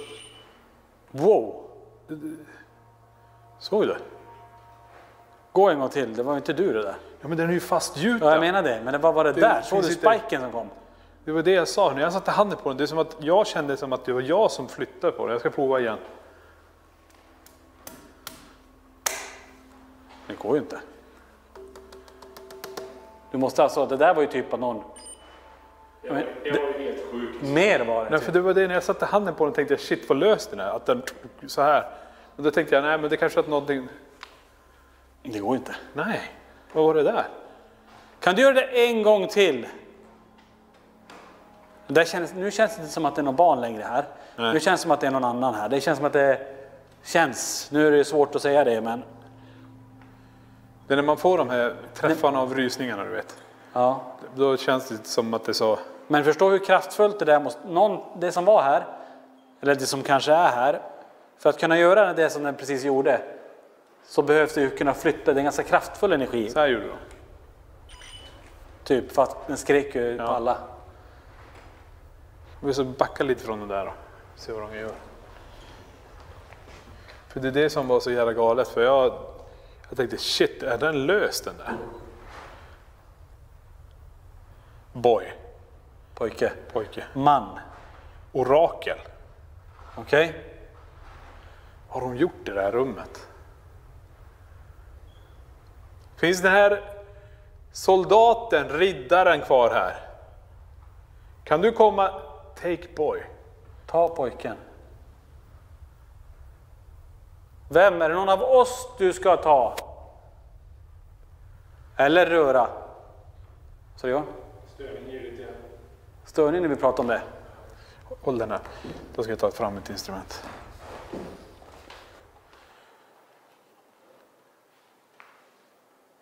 Det var ju bakom dig, Johan. Hörde du det? Det lät som någon gick i en trätrapp. Och då är det 2 våningar upp. Ja. Ja. Fluxen. Det är någon som är här alltså. Doktorn. Vi kan inte höra steg upp. Nej, det är stentak. Doktorn kom precis ner där. Typ att det är någon läkare eller någonting. Men det är det den sa. Den sa above före. Ja. Ovanför. Det smäller, låter som att det är någon som går i trätrappor där ute. Och vi frågar om det är grönt. Och så take boy, det är intressant. Så om det är någon utanför här, ta all kraft du har och kom gående hit mot oss. Så om någonting kommer nära här nu och stör antennen, så vet jag det direkt. Så om det är någon som går här runt omkring, ser du det här järnpinnen jag håller i här? Om riddaren är här, soldaten är här, slå med din klinga här, slå mot det här järnbiten som är här. Wow. Där. Det var Bra. kraftigt. Fortsätt slå. Det är coolt när jag ber om han gör det. Vem pratar du om? Soldaten? Riddaren, soldaten, han som har synts här. Om det här eller en våning upp, det är jättesvårt, men man blir lite så här, jag blir så här förvirrad nästan vart jag är. Ja.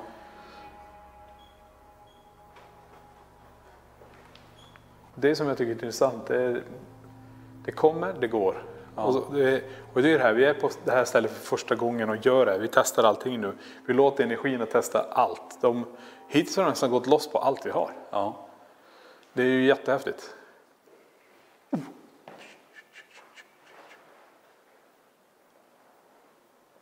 Kom. Det där var någon som gick här ute. Det där hörde ni. Det där var tydligt, Niklas. Ja. Hallå? Alltså det där var något som sprang alltså. Hörde ni det där? Hörde du det, Johan? Va? Hörde du inte det där? Jag hörde det. Det där var någon som sprang här alltså.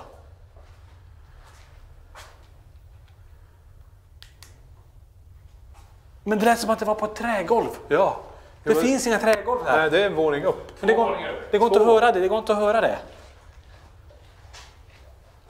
Det är helt omöjligt det där. Det där måste ha fångats.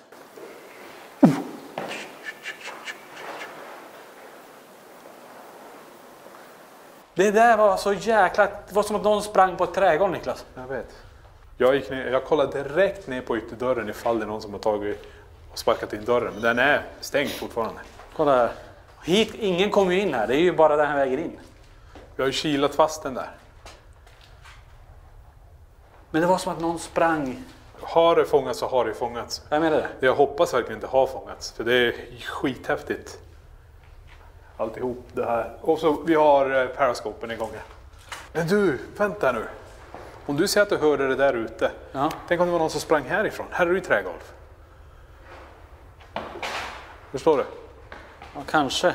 Men nu har vi någon som sprang in hit. Kolla.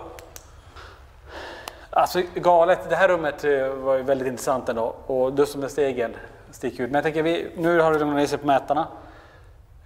Vi tar och går ytterligare en våning upp. Det är 2 våningar till här, vet du. Ja. Och vinden sen högst upp som ingen egentligen får vara på. Ja, just det. Vi gör så. Yes. Jag tänker innan vi går upp, vi har ju faktiskt dels den här vildmannen, han måste man ju säga hej till innan man går upp eller rör sig förbi honom. Men vi har också det här rummet, vet ni, vi såg tidigare på EMS-svepet, de här lite mer religiösa Precis. motiven. Så att, ska vi köra lite här? Det var ju där inne du såg ögonen också. Det var där inne. Det är de här 2 ögonen, så dit måste vi också in. Ja. Jag ska börja här med något, så ska vi bara testa och bara köra någon spiritbox jämte honom. Ja, det måste vi testa. Och se om vi får någon form av kommunikation. Ja. Någon som är vid dig här. Vad är det man ska säga när man passerar dig? Nej, jag är så tysta. Så var sätta sig. Vildmannen. Om du håller i den här.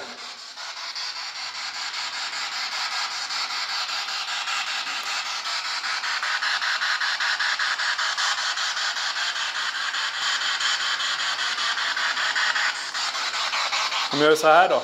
Om den här rör vid dig. Kan du säga hej till mig?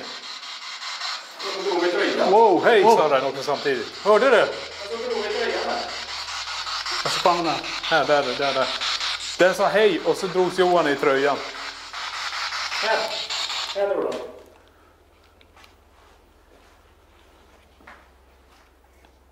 Jag kände bara att jag drog i tröjan. Bakåt. Ja, rakt ut här. Kan du göra det en gång till om du är där? Du sa... Vad var det? Det är som så här. Ja. Kan du göra det en gång till om det är någon som drar... Ta tag i den här tröjan. Alltså jag hörde först ett hej som du sa.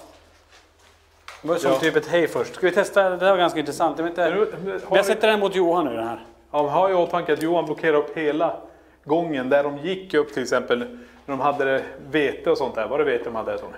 Spannmål, ja precis. Så Johan står exakt i vägen. Men det här var intressant, jag drar igång. Prova en gång till ska vi se, för nu, om du står där Johan.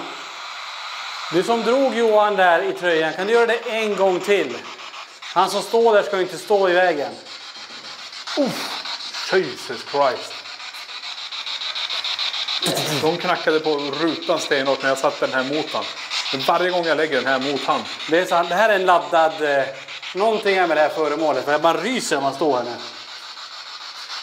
Prova en gång till då. Ja. Han ska inte stå där, kan du putta bort honom, han som står där? Kom springandes mot oss här. Kan du visa det som ett ljus som kommer in här?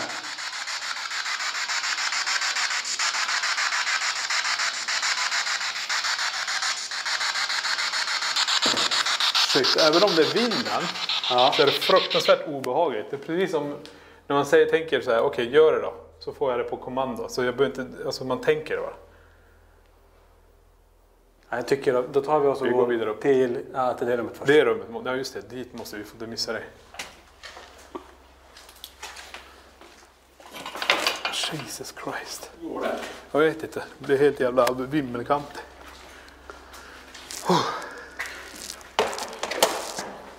Vad är här jag såg? Precis. Niklas. Ska jag lägga kameran exakt där då? Ja, sätt den så vi ser. För det var där jag såg de här vita ögonen som tittade på oss när vi... Jag vill nog inte lägga, jag vill kunna gå in där sen. Så vi sätter bara... Jag sätter en PRP här. Vi säkrar den här dörren här med en rösdäckare.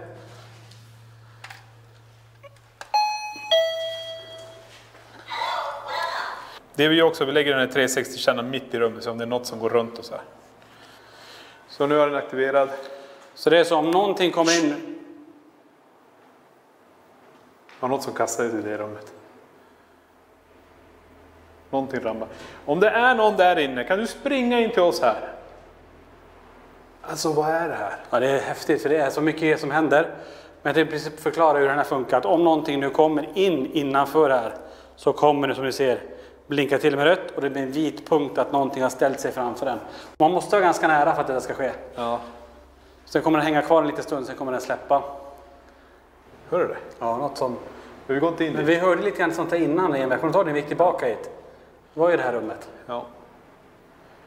Ser du den här järnpinnen där? Kan du ta i den? Sparka bort den där är du snäll. Eller blås ut det ljuset. Usch, det är väldigt yr här inne. Ja. Det lät också som när någon sa någonting. Så jäkla huvudvärk här inne. Bakhuvudet typ. Ja, det här är ganska intressant. För det var ju så här, när vi har gått runt och hållit på med kamerorna och gjort alltihop. Innan det så hade jag ett tryck i hela huvudet. Det har släppt.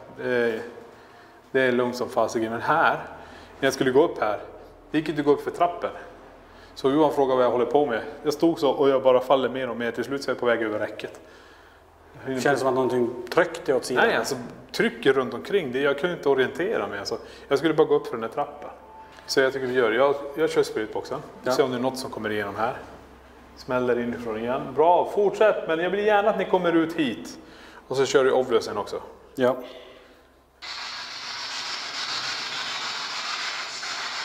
Använd det här bruset för att prata med oss. Inkräktar vi.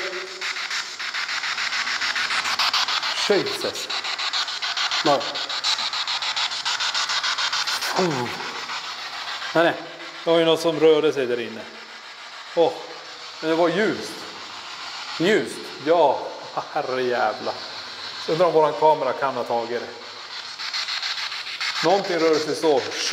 Men ska vi gå in? Vi går in, för det är ganska hotspot där inne. Ja, jag stänger det ifall någonting annat kommer. Ha den igång. Ja, men vi går in. Jag tycker passar in. Johan, följer du med också? Jesus. Var? Vad är det? Det var ju något som rörde sig där inne. Wow. Du fick också det här? Jag fick konstant EMF här. 0,4, 0,5. Jag knallade rakt in i det. Och så går det ner. Antingen kom någonting ut mot dig, Niklas. Ja. Eller så tryckte du in någonting. Det var det jag såg. Alltså... Shit. Vi går in här då. Jag kan säga så här. Det jag såg, det var någonting... Vänta, känner du parfym? Ja. Damparfym, känner du det? Är det en dam här? Jag fick så här. Jo, det luktar nu känner jag. Men det var det jag såg den här skepnaden så. Rör sig så. Vit. Hitåt. Hitåt, ja. Så den skepnaden, är det en dam som är här med oss nu? Behöver inte vara rädd. Här kommer en jättekraftig damparfym.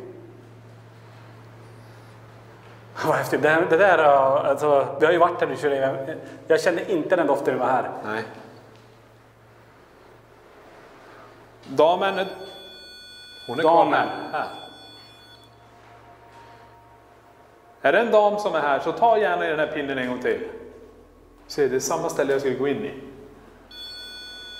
Okej. Tack. Håll i den där pinnen ordentligt. Ta tag i den väldigt hårt. Vad är det för fält jag hittar? Ser du det? Nu är det borta. Är du fast här? Gör det en gång till. 2. Bra. Den här kvinnan som är här, som jag pratar med nu. Är det din goda parfym vi känner här? Jag känner det igen. Det är som att det bara... Det kommer bara framför oss, eller? Ja. Det är inget EMF, utan det här är bara antennen som blir påverkad. Då är det ljudet utifrån. Andra då. Ja. Är det en dam som är här? Eller är det en ung tjej som är här?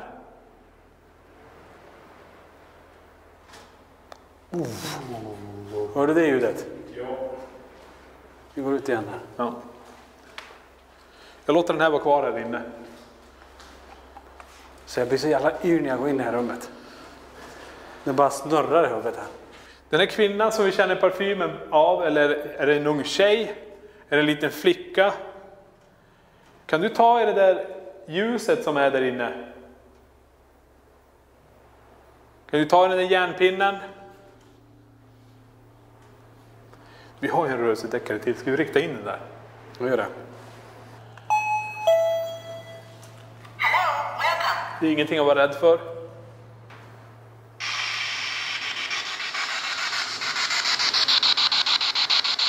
Ingenting på obvious. Nej.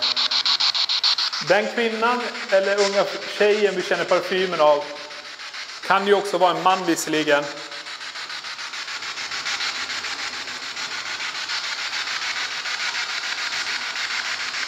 Kan du säga ditt namn till mig?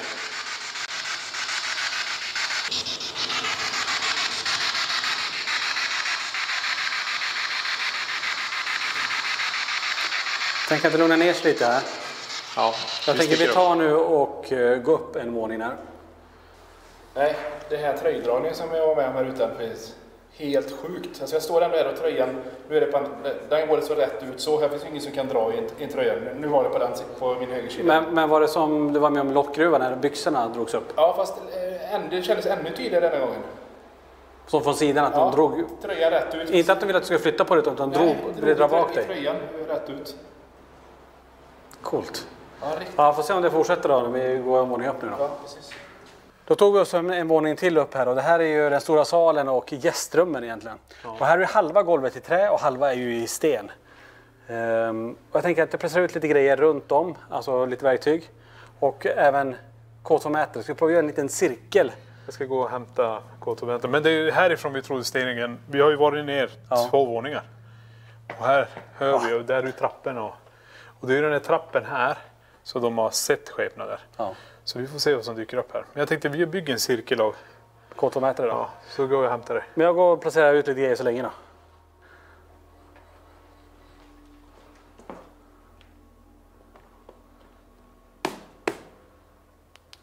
Kan du göra det en gång?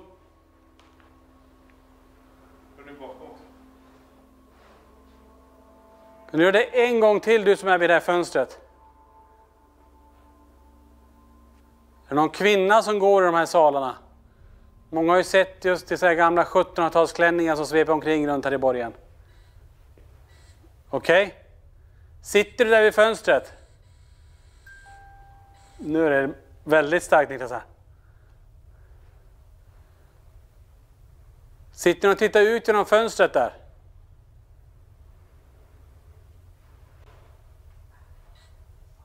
Okej? Var det du som rörde Johan där nere?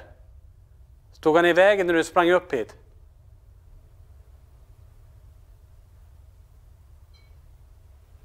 PRP:n. Båda verktygen. Okej. Ta ordentligt tag i den där pinnen. Om det är de här kvinnorna som är här.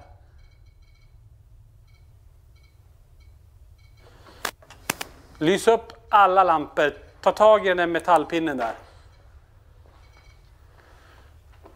Nästan som att det är någon kommunikation mellan dem.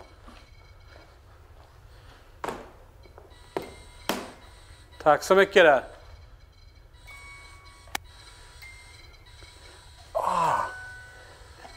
Shit, det är som att någon...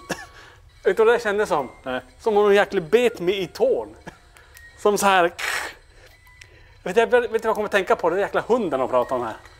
Men det var som att någon i lilltån. Eller stod på den. Eller tog ner som att vi fick en spruta typ i foten. Var det du som gjorde det där? Rör alla lampor på den där i så fall. Ska vi köra spiritboxen på det? Gör det. Använd den här istället.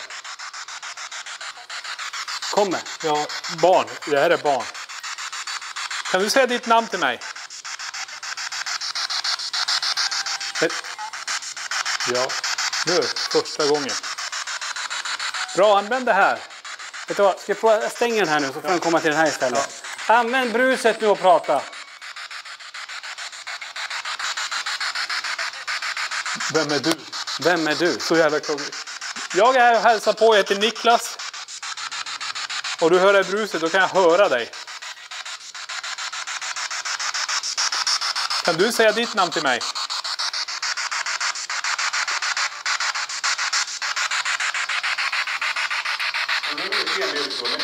Va? Nej. Nej, det lät ju som att spela en PNB fast du stängt av den nu.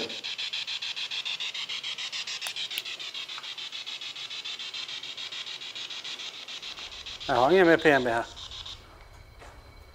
Men det är bara den här. Det är ju rätt skumt. Jag hörde melodin efter du hade stängt av. Det är rätt skumt. Men det är ju en kvinna här. Ja, någonting, men det där var jättekonstigt. Sen kan det vara någonting som bara man kan få någon från som händer i foten. Men. Ta i den där, precis. Så den är ingen farlig. Sätt handen på den där, eller sparka ner den från bänken. Stäng av den också. Jag stänger av även den. Ja.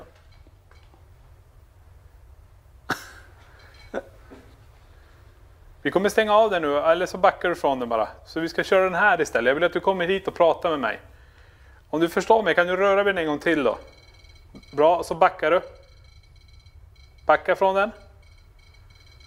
Då stänger vi av den.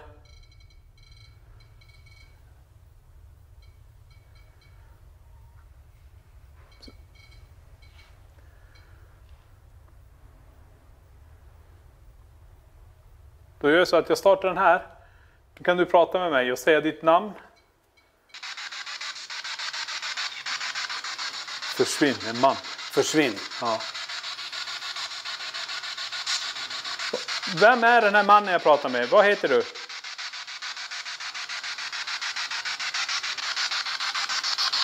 Ser du? Periscopen där borta också. Där lyssnar jag upp. Hej. Hej. Jag stänger av den här, Niklas. Vi Gör det. håller på. Så vi tar all kommunikation nu till... Du som sitter på bänken här nere nu. Vad heter du?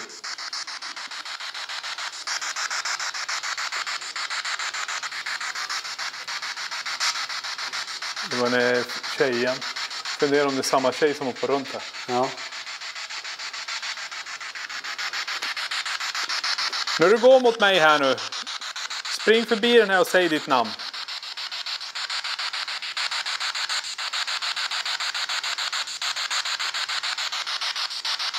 Ta spring mot mig och så säger du ditt namn högt. Vänta. Vad fan, du är en Vänta. PNB. Det är som något musik. Ja, PNB-ljud, ja. Ja, men det var som ett... det var en speldosa. Det var som en äldre... Vänta, det är tyst lite då. Något som steg där uppifrån.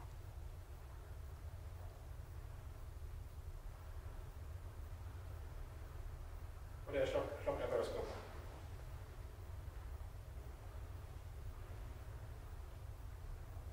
Ja, märkligt. Ska vi prova att lägga en cirkel med Gör det. K2-mätare så sätter vi oss inne och ser om det kan få in någonting från någon riktning. Vänta. Stack till i ryggen. Stack till i ryggen. Alltså det där som du fick som jag fick, för det var det som jag kände på foten. Tänk dig att du får typ något som bara kör ner något vast i foten. Ja, det var som någon stack en nål i ryggen. Vi har precis satt i ordning här för att ska köra en station. Vi ska se om vi kan bjuda in energierna i det här. I den här cirkeln också, där jag och Tony står.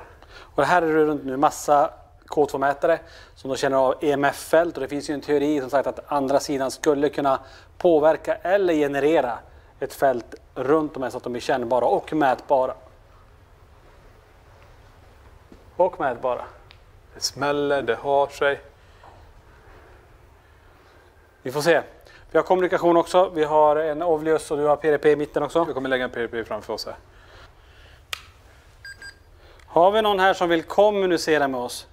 Kom in i den här cirkeln av de här lamporna som ligger runt oss. De här gröna lamporna som ligger här. Kan du komma till oss?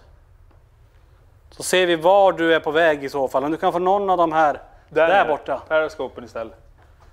Där nere är du. Kan du komma in till oss hit? Du är längst ner där nu. Väldigt kallt blev det nu precis. Ja. Vi väntar på dig här inne i den här Sirke, vi kommer inte gå ut härifrån nu. Nu kommer vi stå här. Och du får komma till oss. Alltså det är inget EMF någonstans runt omkring. Vi har mestadels i den här byggnaden är statiska fält. Ja. Är det en PSD som står där? Ja. Jag går och flyttar den och ställer den mitt på golvet här. Gör det. Så får vi se. Så om du är kvar där vid bänken där. Fuck är det nu då? Vad är det?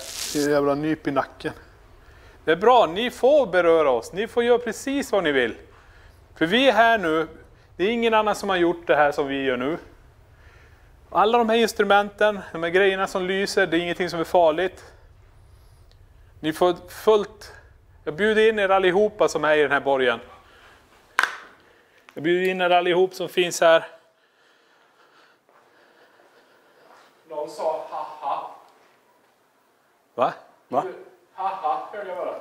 Wow. I någon av deras mikrofoner.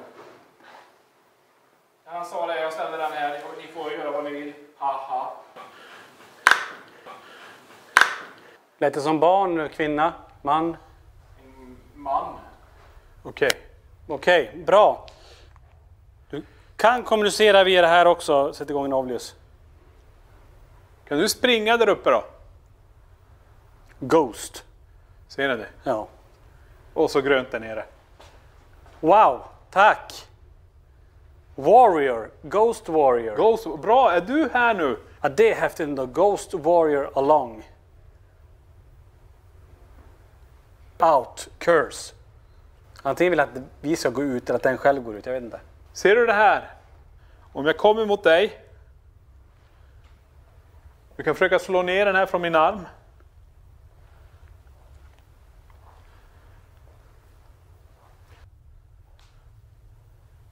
Direkt, sen när jag kommer nära här igen. Då lägger jag periskopen av. Ja. Där får du göra precis vad du vill med den. Sparka omkull den. Så om den riddan är kvar här, jag har lagt ner en järnpinne där, kan du sparka omkull den. Kan du blåsa ut något av ljusen eller kan du komma in i den här cirkeln? Jag bjuder in dig i den här cirkeln. Och så grönt där nere. Där igen. Om du håller till där nere så kom in hit. Gå förbi den lampan som börjar lysa där. Och så kommer du närmare oss här. Okej, men nu försvann det där nere igen. Ingenting kom in i cirkeln fast vi bjuder det. Och vi har ju en våning till och vi har hört den där smällen. Jag tycker vi måste ta oss dit upp. Vi går uppåt då. Vi går dit upp. Nu är vi uppe i skytteloftet här och det är massa fönster. Jag tror vi ska gå runt här bara. Här har vi det här trägolvet. Ja. Vi ska försöka vara lite dämpade här. Jag tror inte vi ska ha så himla mycket verktyg. Då vi provar att gå runt här mer och bara känner av, lyssna. För vi har trägolv uppe, trägolv ner. Och vi kan få mer ljud. Kanske något EVP också. Men vad ska vi göra? Ska en av oss stå i varsin hörn eller vad tänkte du? Ja, men lite så. Stå bara still, lyssna. Då vill jag gå dit för där är small. Okej, då går jag dit ner då. Och så ser vi om någon kan komma gåendes mot oss. Vi testar ett sånt experiment då. Har vi någon som kan springa där uppe ovanför oss på vinden?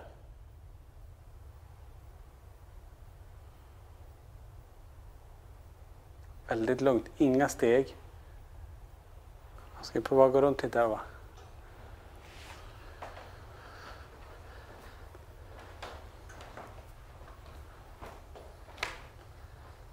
Du kan prata med oss när du vill när vi går här.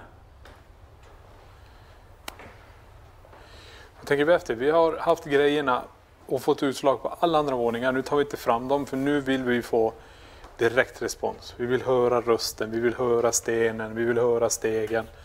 Och det här är ypperligt. Här har vi trä överallt. Ja, precis. Det är trä på golvet, det är trä uppe i taket. Och att vi istället försöker dokumentera antingen ljud eller EVP. Ja. Att någon vill prata med oss. Så alla som vi har varit i kontakt med på de våningarna under oss. Kom upp hit, kommunicera, prata med oss, säg vad ni vill. Just nu blir det lite svårare hela tiden för vinden har tilltagit. Ja. Det är helt otroligt vad det börjar blåsa. Vi har ju en våning till som sagt som ingen har fått vara uppe i. Och det är ju vinden. Det är den jag tror är så här ganska intressant. När ingen annan får vara där uppe så får vi gå dit för första gången. Vi är de enda, för de har ju stängt det här för allmänheten. Och det är det där de håller till. Kanske. Och där tänkte jag säga, jag skulle lägga allt i ett stråk. Ja. Om vi tar en periscope, vi tar en PRP. Vi lägger ut allt vi har. Så en linje så här, får vi se vad de väljer. Ja. Så får vi testa. Så kör vi där, för hör vi sen att det är någonting här nere så lär vi göra, för det är ju trä här. Precis. Men då går vi upp då. Jag tycker det. Men det vi har, det är rörelseavkännaren känner direkt att det är någonting redan nu som har passerat.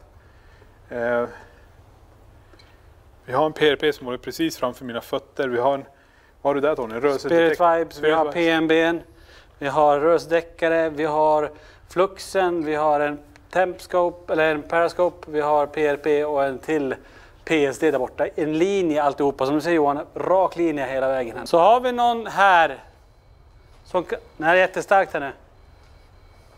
Gå förbi alla de här.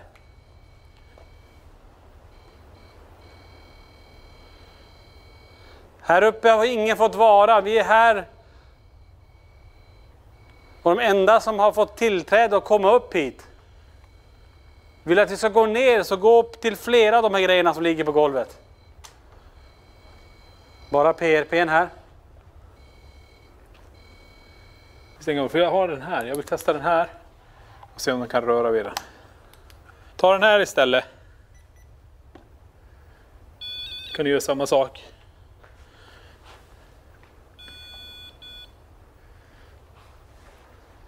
Vad tycker du? Ska vi ställa oss längst bort och bara titta? Sista fluxen Tony. Ja. Lägger jag i trappen om det är något som kommer upp. Okay. Det jag gjorde nu Tony, jag la också fluxen där. Sista fluxen vi har. Så nu har vi alltid ett stråk här. Vi har ju allt från... Alltså... Det är ju statiskt. Det är allting. Hela raden här nere. Och så har vi flux i mitten som producerar. Och så 3/16 längst ner. Så vi kan bjuda in allting här.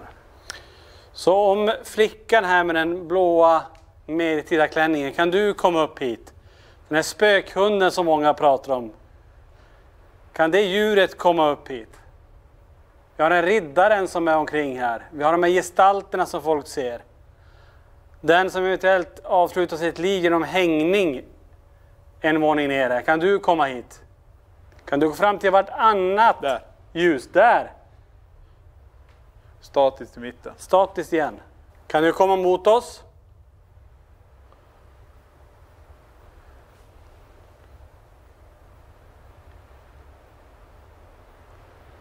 Det börjar bli som en dimma här inne. Eller jag som säger.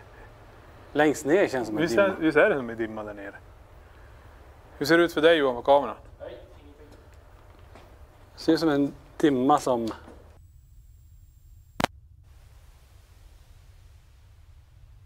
Det här är ju ganska häftigt. Det som händer nu. Batteriet dör i mikrofonen. Och samtidigt så sticker energin. Det är som att den syr energi och så drar den. Ja. Så du kan ju komma tillbaka igen. Men du får välja någonting annat av de här lamporna som blinkar här. Eller lyser. Den här framför oss. Här kan du också röra. Nej, Där. tillbaka igen på samma. Så om du inte tar vid den. Kan du komma fram och ta vid den här järnpinnen?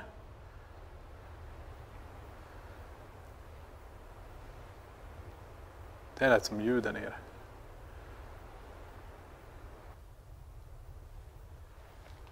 Det är som någon som rör sig. Så rör oss lite neråt då.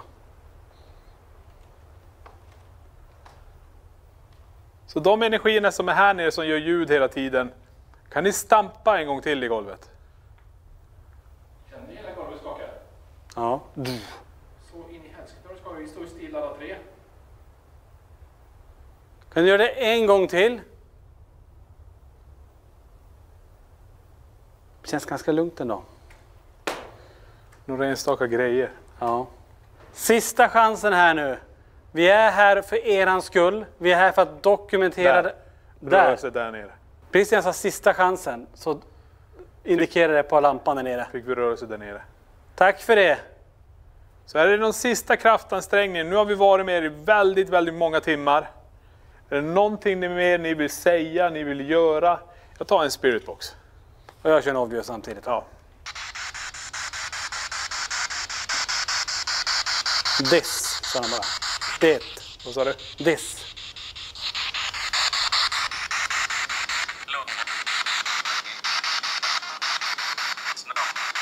Snart. Om det finns någon energi här som kan manifestera sig, visa sig för oss, så kan du göra det nu. Jag kan, man. Ja. Kan du göra det nu på en gång, är du snäll? Lugn. Då stänger vi av den.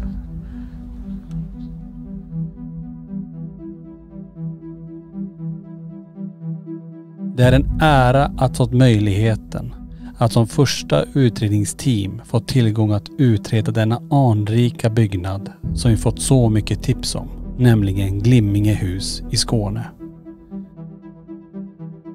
Detta hus, som så många har fått uppleva paranormala fenomen, fick vi tillgång till att utreda en kväll och en natt. Det började tidigt när vi redan under EMF-svepet fick se något som såg ut som ögon och som bevakade varje rörelse vi gjorde i ett rum som många har känt närvaro i. Mycket statiska fält på periscopen och mycket strul med all vår teknik. Våra huvudkameror hamnade i ofokus, nästan som att någonting ville att vi inte skulle se vad som stod framför kameran. Vi hör steg på trägolv i ett rum som bara är av sten. Lyssnar man noga så hör man som om någon springer iväg. Kom.